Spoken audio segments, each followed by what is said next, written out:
하나님 말씀 우리 한 곡 보겠습니다. 구약 성경 역대하 3장 1절 우리 다 같이 한 목소리로 같이 읽겠습니다. 솔로몬은 예루살렘 모리아 산에 주님의 성전을 짓기 시작하였다. 그곳은 주님께서 그의 아버지 다윗에게 나타나셨던 곳이다. 본래는 여부스 사람 오르난의 타작마장으로 쓰던 곳인데 다윗이 그곳을 성전터로 잡아 놓았다. 아멘. 하나님 앞에 헌금 드리시겠습니다.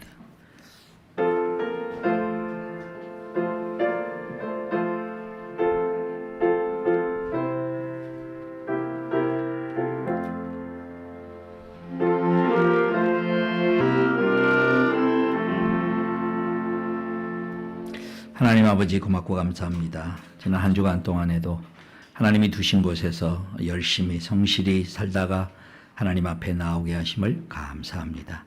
우리의 손으로 하는 일에 하나님 복 주셔서 헛되지 아니하고 하나님과 동행하는 삶이 되게 하시며 한 걸음 한 걸음 더 진전되는 삶을 살게 하심을 또한 감사합니다.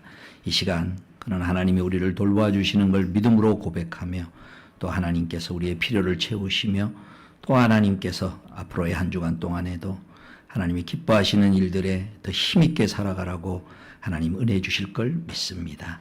하나님 이 시간 주의 은혜와 주님의 자비와 주님의 긍휼과 주님의 치유가 꼭 필요한 곳에 하나님의 은혜가 흘러나가기를 소원합니다. 주님 그 육신의 아픔을 만져주시고 그 영혼의 두려움을 제거하여 주옵시고 그 마음 가운데 하나님의 믿음의 용기를 더해 주시기를 기도하옵나이다.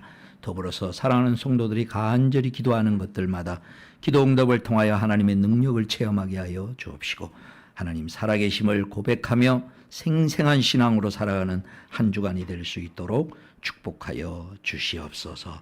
우리 구주 예수님의 이름으로 기도하옵나이다. 아멘. 성가대의 찬양이 있겠습니다.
제가 오늘 이 본문 말씀을 이렇게 묵상하면서 야, 아브라함 너무 좋았겠다. 아브라함의 그러니까 그때만 좋아한 게 아니라 지금 이 설교를 아마 아브라함도 하늘에서 이렇게 보고 계실 텐데 아브라함 너무 좋겠다. 저 축복을 나도 좀 누리고 싶다. 굉장히 부러웠거든요. 근데 성경 말씀 보니까 아브라함 믿음의 조상이고 우리도 얼마든지 그 후손으로서 그런 복을 누릴 수 있다 그러니까 아브라함이 누린 복의 그 절정의 핵심을 우리가 같이 또 이 시간 한번 나누면서 은혜를 참 받았으면 좋겠습니다. 성경에 30배, 60배, 100배가 있는데 이건 100배가 아니라 억만 배쯤 되는 걸 누리고 있다. 하나님이. 그래서 억만 배쯤 되는 것은 그 시대만이 아니라 자기가 죽고 난 다음에도 하나님이 쓰시기로 작정하면 자기가 전혀 예상치도 못한 그런 놀라운 일로 하나님은 계속 사용하실 수 있는 분이시다 하는 걸 보게 됩니다.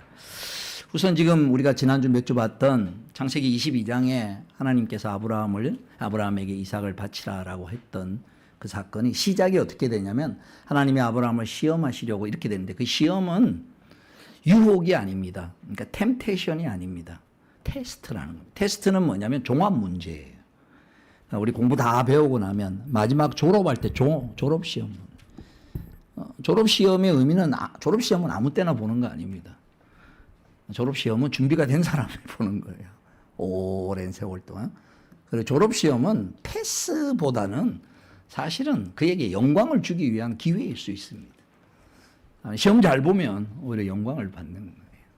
하나님이 우리 인생들에게 절대로 시험하지 않으신다 그랬습니다. 우리를 넘어뜨리려는 그런 어려움은 없다는 거예요. 왜냐하면 하나님은 절대로 우리에게 시험을 주지 않으시고 두 번째는 거꾸로 시험 당할 즈음에는 피할 길을 내시는 분이시다. 그렇게 성경 말씀. 우리 그대로 아멘으로 받아들이는 거예요. 자, 그래서 지난 몇 주 동안에 있었던 그 장면을 한번 설교를 한번 이렇게 되짚어 보면은 우선 가장 중요한 게 첫 번째. 아브라함이 자기 아들 이삭을 죽이려고 잡아가지고 죽이려고 하는 순간에 하나님 멈췄습니다. 멈추게 해놓고 하나님이 이렇게 말씀하셨습니다. 창세기 22장 12절에 내가 너의 아들 너의 외아들까지도 나에게 아끼지 아니하고 창세기 22장 12절에 그렇게 얘기합니다. 그리고 이걸 그대로 이어서 하나님은 아브라함을 멈추게 해놓고 하나님은 자기 아들 예수 그리스도를 로마서 8장 32절에 자기 아들을 아끼지 아니하시고 우리 모두를 위하여 내어주신 분이 어찌 그 아들과 함께 모든 것을 우리에게 선물로 거저주지 않으시겠습니까? 그러니까 아브라함의 모습에서 하나님의 모습을 이렇게 보게 하는 십자가 사건이 첫 번째 큰 내용이라고 그랬습니다. 또 두 번째 내용이 있었죠. 두 개의 말씀이 충돌이 되는 내용이었습니다. 하나는 이삭을 자기 아들 이삭 기적으로 낳은 이삭을 또 하나님의 나라를 이어갈 후사인 그를 제물로 바치라는 거예요. 이해하기 어려운 말씀. 그런데 그때 아브라함이 생각이 어땠는가 지난주에 봤듯이 하나님이 그 전에 주신 말씀을 이 두 말씀과 함께 둘 다 조화를 인간으로서는 시킬 수 없지만 둘 다 하나님이 하신 말씀이니까 둘 다 받아들인 거예요. 아브라함의 생각이 어찌했느냐? 히브리서에서 이렇게 얘기합니다. 히브리서 11장 19절 하나님께서는 이삭을 죽은 사람들 가운데서도 되살릴 수 있다고 아브라함은 생각했던 것입니다. 그러므로 비유하자면 아브라함은 이삭을 죽은 사람들 가운데서 되받은 것입니다.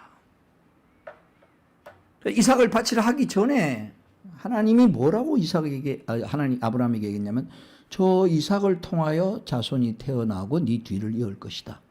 근데 지금 바치라 그러면 두 개 충돌이 되잖아. 그러니까 아브라함이 생각하기를 그럼 이삭은 죽이긴 죽이는데 살리시려나? 여기까지. 그래서 갔다는. 이거를 히브리서 기자는 뭐라고 설명을 하고 있냐면은 다시 되돌려 받을 것으로 생각했다라고 부활을 얘기를 합니다. 자, 그럼 보십시다. 두 단어. 십자가와 부활. 이게 뭡니까? 복음의 핵심이지 않습니까? 놀랍게도 처음 하나님이 하나님의 백성으로 부르신 아브라함의 종합 문제를, 그 종합 문제에서 우리의 구원의 역사를 가져올 놀라운 십자가와 부활로 하나님 안에 다시 들어갈 수 있고 하나님과 교제할 수 있다는 십자가와 부활의 복음의 핵심을 드러내고, 이거를 갖다가 하나님 만나는 핵심이 되는 내용이다. 십자가와 부활을 통하여 하나님을 만나는 것이다라는 걸 하나님이 아브라함은 전혀 예상치도 못한 방법으로 공정을 꽝 찍은 게 오늘 본문입니다. 이삭을 바치라고 했던 지명이 어디냐면, 자, 창세기 22장 한번 여러분 가보시면, 다시 창세기 22장 2절 제가 있습니다. 하나님이 말씀하셨다. 너의 아들, 내가 사랑하는 외아들 이삭을 데리고, 그 다음 뭐라고 되어 있죠? 모리아 땅으로 가거라. 정확하게 지명을 모리아 땅에 가서 바치라 그런 거예요. 근데 오늘 읽은 본문 역대하 3장 1절 보시면 거기 성전을 짓는데 그 지명이 어디냐면 3장 1절 솔로몬은 예루살렘, 그 다음 뭐라고 돼 있어요? 모리아 산에 주님의 성전을 짓기 시작하였다. 이렇게 돼 있습니다. 여러분 까무라치지 않습니까? 성전은 뭐 하는 곳입니까? 성전은 건물이 주목적이 있는 게 아니고 성전은 하나님을 만나는 곳입니다. 하나님 만나는 핵심이 있어야 되는 거예요. 하나님을 어떻게 만나느냐? 예수 그리스도의 십자가와 부활을 통하여 만나는 것입니다.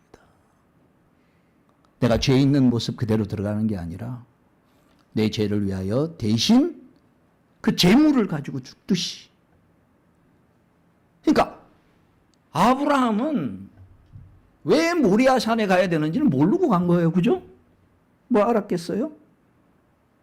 또 아브라함은 내려올 때도 이 산이 앞으로 어떻게 쓰일지도 모르는 거예요. 그러나 하나님이 아브라함에게 모리아 산으로 가라고 할 때는 앞으로 성전을 지을 그것까지 하나님 입장에서는 다 계획을 세우고 던져주는 거예요. 지금 아브라함. 마치 어린아이가 엄마 아빠가 뭐 요거 한번 해볼래? 라고 얘기하고 회사의 회장님이 만나서 너 이거 해볼래? 라고 얘기할 때 그 어떤 의미와 이 친구의 뭘 보고 앞으로 더 어떻게 반응하면 내가 이 친구에게 어떤 일을 더 크게 맡길까라는 가능성이 있나 없나 이런 거를 모르죠. 그 상대방은. 그러나 어떤 한 사람을 접근하고 좋은 마음으로 선의를 가지고 그렇게 할 때는 이쪽에 다 어떤 큰 생각이 있는 거거든요. 오늘 아브라함의 이 사건을 통해서 다시 정리하는 첫 번째입니다. 아브라함에게 주신 시대적 사명이라고 일컬어지는 게, 시대적 사명이라는 게 자기가 깨닫는 그 시대를 분별하고 자기가 하는 것도 있고, 오늘은 거기서 더 넘어갑니다. 자기는 전혀 깨닫지 못했지만 하나님이 나에게 턱 얹어준, 너를 통하여 내가 이걸 드러내겠다라고 덧붙여준 복에 복을 더하니는 축복이 그의 인생을 통하여 그 시대에 십자가와 복음을 증거했다는 놀라운 이야기를 우리가 보는. 그래서 첫 번째, 오늘 정리하는 첫 번째입니다. 이게 뭐냐? 하나님 만남에는 이런 일이 있다라는 것을 기억하라는 겁니다. 이게 성전의 핵심이 됩니다. 예수님이 그래서 뭐라고 그랬느냐? 이스라엘 백성들이 건물만 지어놓고 이 건물이 있으니까 우리는 망하지 아니한다 이런 생각을 가졌거든. 그러니까 하나님 뭐라 하면, 야, 건물 안에서 원래 그 건물을 지금 목적이 일어나야 그 건물이 의미가 있는 것이지. 그 건물의 목적은 뭐냐? 너희랑 나랑 만나야 될 거 아니냐. 그 너희랑 나랑 만나려면 나를 만나서 나를 느끼고 나의 마음을 배우고 너희의 삶을 바꾸는 그러한 나하고 너하고 주고받는 그런 인격적인 뭐가 있도록 하기 위하여 그 공간을 만들어 놨는데, 그런 건 전혀 없이 마당만 밟는다고 나는 하나님이 날 지켜줄 거야 이렇게 착각하고 있단 말이야. 그럼 너희의 착각을 내가 제거하기 위해서 이거 내 건물 없애마. 성전을 파괴시켜버린 거야, 하나님께서. 그리고 예수님이 오셔서는 뭐라고 얘기했느냐. 헤롯이 지어놓은 건물, 저거 다 무너진다. 그 다음에 뭐라면 내가 3일 만에 다시 일으킨다. 그러면서 곧 그 다음 말이면 내가 곧 성전이다. 그러니까 예수님을 통하여서 하나님을 만나는 것이죠. 예수님을 통해서 하나님을 만나는 것이에요. 그러니까 모리아 산에서 지금 아브라함이 하나님과 깊이 만나는 그 모습이 곧 성전의 본격적인 모습이고, 그걸 오늘 저와 여러분들이 이 땅을 살아가면서 이제 예수님께서 우리에게 예수님으로 말미암아 내가 하나님의 자녀가 되고, 예수님으로 말미암아 아브라함이 경험했던 그 본질적인 내용이 예수님으로 말미암아 너희의 마음이 있는지를 아브라함이 누린 내용으로 연결시켜 보라는 거예요. 두 번째, 그게 뭐겠습니까? 그 사건에서 잘 드러났던 거. 아끼지 아니하시는 하나님의 사랑의 느낌이 있느냐는 겁니다. 하나님이 그랬잖아요. 네가 네 이삭을 아끼지 아니하고 주듯이 내가 내 아들 예수 그리스도를 아끼지 아니하시고 주신 그 하나님이 그와 더불어 너의 모든 은사에 필요한 것을 주시지 않겠느냐. 그러니까 하나님이 나를 대할 때 나도 하나님에 대하여 인색하지 않고 아끼지 아니하고, 하나님도 나에게 아끼지 아니하고 나에게 지금 뭘 부어주고 계시고, 그러면서 아브라함이 느끼는 기대, 미래에 대하여서 걱정과 불안보다 그 마음의 느낌이 창세기 22장에 나오듯 여호와 이레에 대한 기대. 이삭이 물었지 않습니까? 번제해야 할 나무와 불은 있는데 제물은 어디에 있습니까? 하나님께서 예비해 주실 것이다. 오늘 저와 여러분의 마음에 하나님께서 예비해 주실 것이다. 이 기대. 요게 작동이 되어 나와요. 이게 하나님 만남의 본질이 하나님에 대한, 그분이 나에 대해서 어떤 마음을 가지고 계시고, 또 나는 그분에 대해서 어떤 마음을 가지고, 또 나는 어떤 기대를 가지고 나아가냐는 이 본질의 마음으로 내 마음에 늘 깨어있고 그런 것으로 판단하고 이루어나가는 마음의 감동이 있고 마음의 떨림이 있고 기대가 있는, 이게 성전을 통하여 우리가 누릴 수 있는, 예수 그리스도를 통하여 누릴 수 있는 본질적인 핵심이고, 이걸 성전이라고 표현하지도 않았고 십자가와 부활이라고 표현도 하지 않았지만 그로 말미암아 얻을 수 있는 것을 당겨서 아브라함은 누리고 있는 그 복의 절정의 모습이 지금 아브라함의 모습에서 나오고 있는 것입니다. 그다음에 세 번째, 자 그러면 뭐로 말미암아 이게 전혀 생각지도 않은, 이제 제가 지금 처음 설교 시작할 때 복의 복을 주신 내용입니다.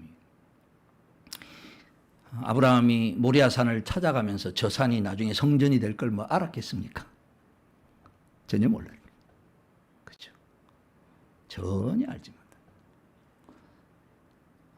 아브라함이 그때 어떤 갈등을 했느냐, 뭐 이런 거로 우리는 자꾸 생각을 하는데, 물론 그럴 수도 있죠. 그러나 성경 본문에 나타난 형식으로 보면 갈등보다는 오히려 훨씬 더 기대를 많이 했던 그런, 그게 어떻게 가능하느냐. 이게 이제 오늘 저와 여러분의 이 말씀을 들으면서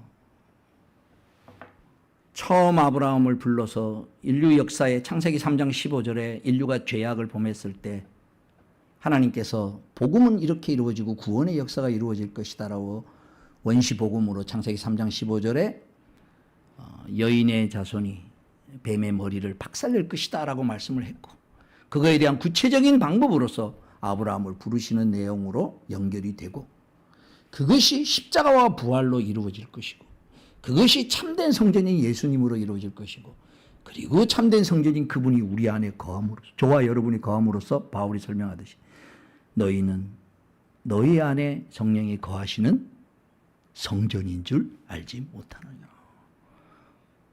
그래서 우리를 통하여 내가 하나님 안에 십자가와 복음의 십자가와 부활의 그 은혜가 작동이 되면 성전은 하나님을 만나는 곳인데 나만 만나는 것이 아니라 성전 바깥쪽에 이방인들도 있듯이 내 주변에 내 옆에 있는 사람이 나를 통해서 하나님을 만나게 됩니다. 하나님 안에 충만한 기쁨이 나중에 요한계시록 22장에 거기에는 성전이 필요 없다. 왜? 어린 양이 성전이기 때문이다. 이 거대한 역사의 딱 시작점에 아브라함을 하나님께서 딱 시대적 목표로 세우십니다. 하나님 그렇게 사요. 이걸 뭐 아브라함이 알았겠습니까? 전혀 모르. 그러니까 지금 아브라함을 무슬림 사람들도 아브라함을 자기들의 아버지라고, 이스마엘의 후손들이니까 그러고 있어. 그러니까 제 생각에는 이 세상에 자기 이름이 제일 많이 불림을 받는 사람 두 사람이 있다고 저는 생각이 들어요. 한 사람은 본디오 빌라도. 오늘 아침에도 우리 본디오 빌라도. 사도신경 할 때마다 본디오 빌라도. 그거는 이제 별로 안 좋은 겁니다. 안 좋게 이름을 불림받는 거예요. 근데 아브라함, 성경을 조금 읽고 교회 조금 다니는 사람은 아브라함이 얼마나 많이 해요, 설교를. 얼마나 많이 들어요. 지금 하나님 우편에서 이 장면을 내다보면 자기 이름이 불려지느냐. 그러니까 자기가 이 땅에 있을 때 하나님을 경험하고 하나님께 반응했던 것이 지극히 어떻게 보면은 콩 한 조각, 엄청난 내용이죠. 콩 한 조각이라면, 콩 한 알이라면 그 한 알이 심어서 썩어서 열매를 맺어서 나오는 것이 수십억의 수많은 사람들에게 영향을 주고 바라보게 만드는 그런 영광스러운 삶으로 하나님이 지금도 계속 쓰고 계시는 하나님의 역사가 된 것이죠. 오늘 저와 여러분 그렇게 됐으면 좋겠습니다.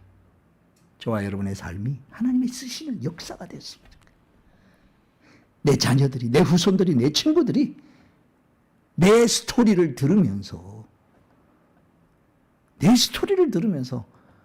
하나님에 대하여 알아가고 다르게 살아가고 믿음의 힘을 주고 낭망을 했던 사람들이 다시 일어서고 절망했던 사람들이 나도 하나님을 한번 믿어볼까, 이런 일에 하나님이 어떻게 쓰실지는 모르지만 하나님 멋지게 쓰실 것이다. 이게 복에 복을 더한 것이고, 그리고 복의 근원이 되는 삶을, 복의 단순한 출발이라는 그 얘기가 아니고 생수의 강처럼 근원은 마르지 않잖아요. 그렇죠? 계속해서 흘러나오는, 그게 하나님이 크신 만큼, 하나님의 지혜가 크신 만큼, 하나님의 능력이 크고 크신 만큼 쓰시는 방법도 우리의 사상과 생각을 뛰어넘어서, 그래서 나의 아픔을 기쁨으로 변하게 하시고 나의 약점을 장점으로 바꾸게 하시고 나의 연약한 것을 자랑하라고 얘기하는 사도 바울처럼 무궁무진하게 하나님이 사용하시는 그 대표적인 첫 케이스가 아브라함의 모습으로 오늘 이 시간 바라보는 거죠. 자, 그러면 이제 결론으로, 그럼 어떻게 반응해요? 어떻게 하면 그럼 아브라함처럼 돼요? 하나님이 알아서 하실 것인데, 근데 그 전에 아브라함의 길을 뒤따라가는 우리로서 이렇게 하면 되겠구나. 이게 이제 그리스도인의 삶의 중요한 원리로, 이제 실질적인 원리로 딱 붙잡습니다. 단어가 굉장히 중요합니다. 그래서 오늘 설교에 이 단어를 꼭 기억하십시오. 사실은 굉장히 좋은 단어인데 우리가 아직 부족하고 또 죄성이 있고 또 여러 가지로 어떤 그 사회적으로 우리 경험한 좋은 권위에 대한 느낌이 없어가지고 이 단어를 매우 좀 부담스럽게 생각합니다. 그건 뭐냐면 순종이라는 단어입니다. 순종하면 굉장히 뭔가 좀 부담스럽잖아요. 뭔가 내가 해야 될 것 같고, 그렇죠? 그래서 좀 원래는 굉장히 좋은 단어입니다. 왜냐하면 순종은 굴종하고 다릅니다. 그 굴종은 할 수 없어서 그런 거고, 순종은 진짜 자기가 하고 싶어서, 저게 좋다고 여겨져서, 내가 힘듦에도 불구하고 내가 적극적으로 해야 되겠다고 생각해서 여러 가지 참고 내가 하는 거예요. 제가 늘 자주 예를 듭니다만, 내일 시험을 보는 학생인데 마음으로는 밖에 나가 놀고 싶은 거예요. 게임도 하고 싶고. 근데 내가 시험 봐야지 해가지고 머리에 안 들어오지만 밤새 책을 붙들고 써 있는 거를 그걸 위선이라 안 그러죠. 훌륭하다 그러죠. 죄송합니다만 묘한 예를 들어서 어떤 여자를 봤는데 내 아내한테 끌리는 것보다 더 마음이 끌렸어. 유혹이 있어. 그런데도 그러면 안 돼. 참는 거를 위선이라 그러지 않습니다. 훌륭하다 그러는 겁니다. 세상에 있는 물건을 뺐을 때 남의 물건을 가지고 있는 걸 보고 저거 내가 갖고 싶다 그러면 정확하게 도둑이죠. 그죠? 도둑놈 심보죠. 그죠? 근데 요새 문학에서는 뭐라고 얘기하냐면 오늘 내가 드라마를 보고 제가 뒤집어졌습니다. 저거구나. 사탄이 저걸 노리는구나. 모든 물건과 물질은 그렇게 도둑이라는 명확한데 왜 바람 피는 거는 뭐라고 떳떳하게 얘기하냐면 여보 내가 내 마음이 딴 여자한테 가 있는데 당신한테 이러고 사는 거는 당신한테 더 모욕을 주는 것 같아. 맞는 말인 것 같죠. 미친놈인 거야 한마디로. 뭘 미친놈이냐.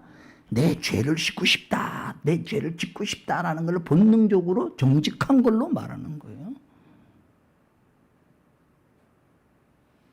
근데 이걸 문학으로 싹 포장을 해요. 내가 사랑하지도 않는 당신하고 산다는 게 얼마나 당신을 비참하게 만드는 거냐. 그러니까 내 마음에 죄악이 요구하는 대로 살고 싶다. 멋지게 보이죠? 그럼 죄악이 요구하는 대로 나무 차 뺐고 나무 뭐 뺐으면 그럼 괜찮은 거예요?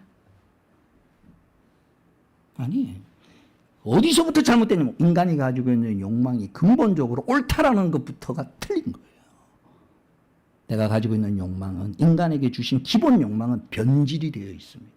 변질이 됐다는 말은 100% 틀렸다는 게 아니라 사과가 어느 부분 썩어 있듯이 어떤 부분은 제대로 작정이 되지만 어떤 부분은 잘라내고 도려내야 되는 거예요. 그것 중에 하나가 그래서 언약이라고 그러는 거예요. 결혼식 할 때 그러잖아요. 아플 때나 슬플 때나 건강할 때나 몸이 좋을 때나 안 좋을 때나 집안이 잘 살거나 못 살거나. 제가 요새는 잘 드라마를 안 봐요. 열받아가지고.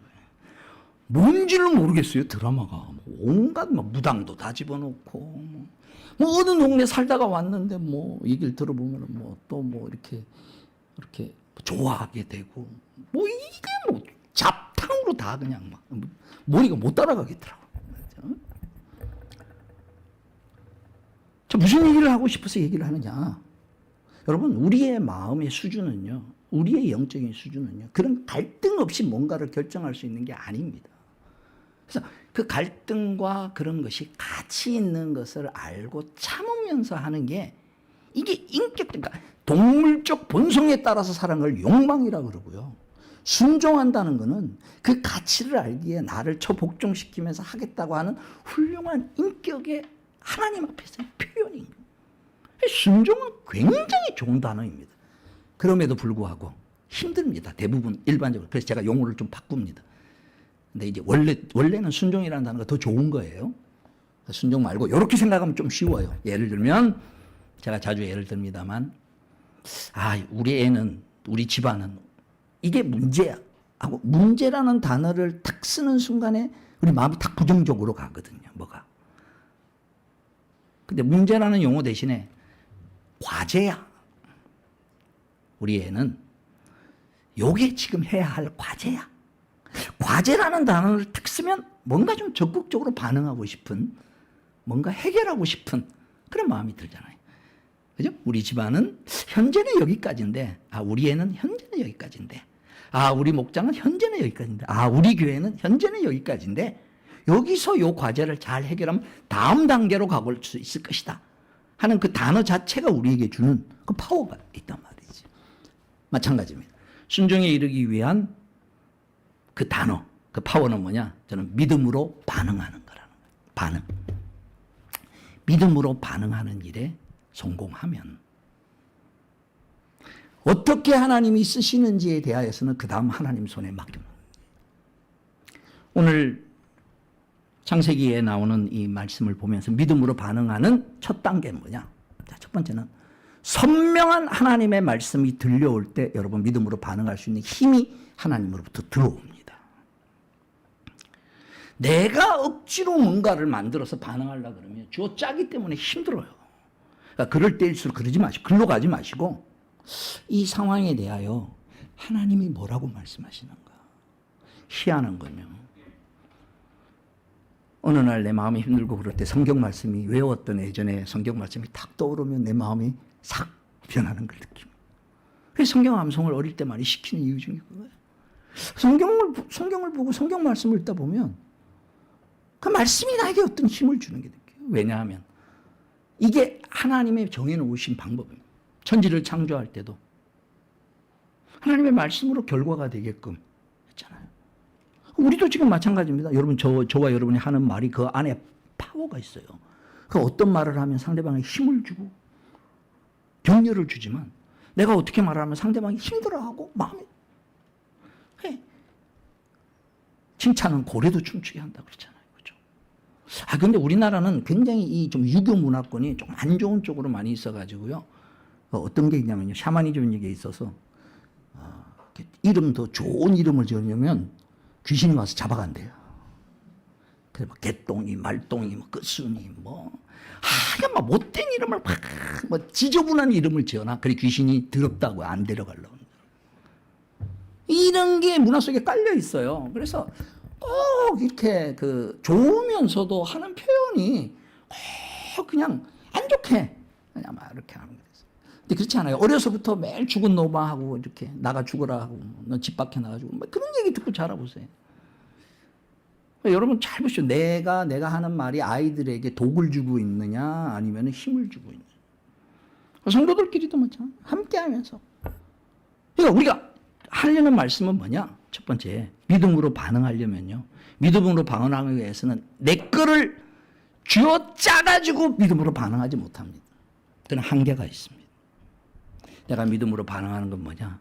선명한 하나님 말씀이 나에게 들려올 때 그 말씀이 나에게 힘을 주는 거예요. 하나님 말씀은 살았고 운동력이 있어서 강력하게 나에게 말해요. 그래서 막 갈등하고 있었는데, 이렇게 하면 이게 걸리고 저렇게 하면 저게 걸리는데, 기도하면서 또는 성경을 읽으면서 또한 설교 말씀을 들으면서 그 말씀이 나에게 확 이렇게 들어오는 게 느껴져요. 그러면 믿음으로 반응할 수 있는 출발이 돼요. 그래서 오늘 여기 아브라함이 이삭을 바쳐라. 정확하게 지금 얘기하는 거거든요. 그리고 그 앞에는 이삭으로 말미암아 자손이 또 태어날 거다. 이 말씀도 정확하게 들었거든요. 그러니까 희미한데 아브라함이 뭘 반응한 게 아니고, 내가 할 수 있는 건 뭐냐? 내게 선명하게 요구하고 있는 것에 대해서 내가 할 수 있는 건 여기까지. 그거 뭐냐? 내게 선명하게 말씀하고 있는 것에는 하나님의 분명한 어떤 계획과 뜻이 있으니 그를 신뢰하니, 그 말씀을 기계적으로 하는 게 아니라 그런 말씀을 하신 분에는 계획이 있을 터이니, 그래서 여호와 이레로 그 말씀하신 분의 그 말씀에 반응하겠다라는 거예요. 그 말씀에 반응하겠다는 거예요. 이게 첫 번째 반응하는 일의 성공.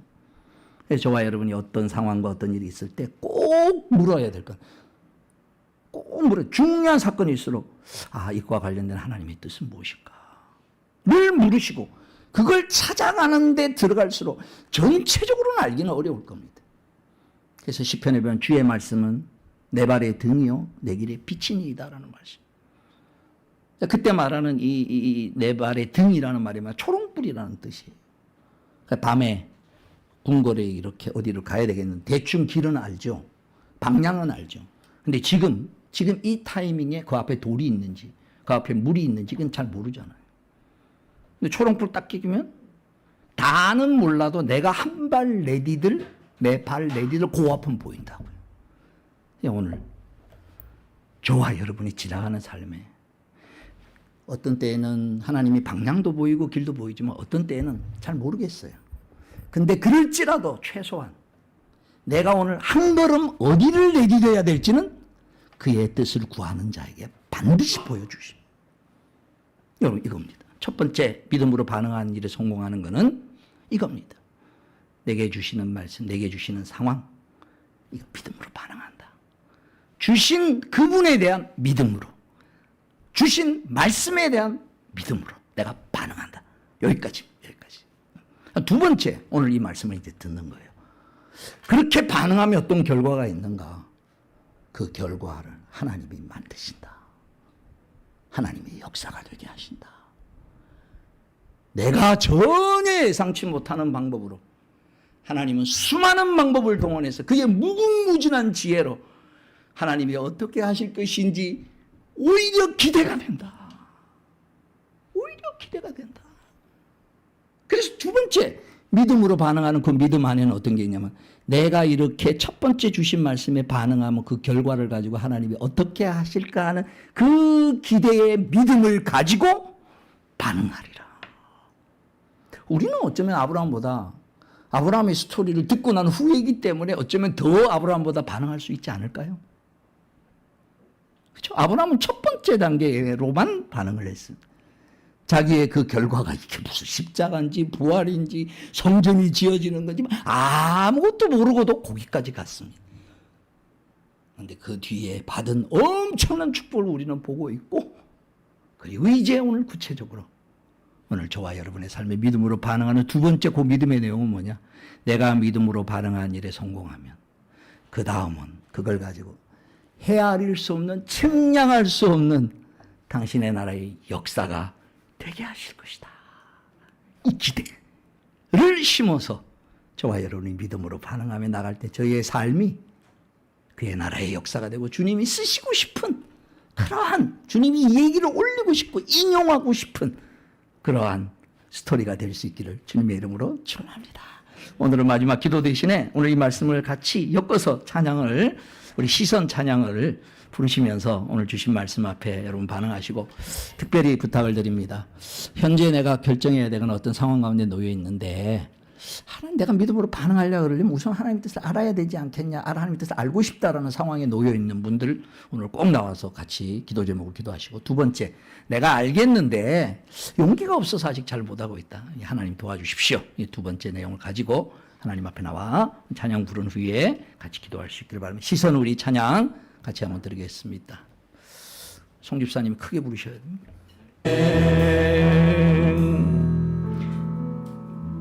우리 구주 예수 그리스도의 구속의 은혜와 하나님 아버지 크신 사랑과 성령의 교통하시고 함께 하심이 아브라함의 모습에서 십자가의 모습도 보게 하시고 부활의 모습도 보게 하시고 하나님이 영광스럽게 성전을 짓는 그러한 놀라운 계획으로 하나님의 역사가 되게 하셨듯이 오늘 우리의 삶이 주님의 역사가 되기를 원하여 우리를 초청하고 부르셔서 하나님 앞에 영광스럽게 살아가기를 소원하시는 하나님의 그 뜻을 생각하며 믿음으로 반응하기를 성공하며, 또한 우리의 삶의 가장 큰 에너지가, 우리의 삶의 가장 큰 동기가 바로 하나님의 이러한 역사가 나의 삶이 되기를 소원하는 주의 사랑하는 자녀들 머리머리 위에 이제로부터 영원토록 항상 함께 있을지어다. 아멘.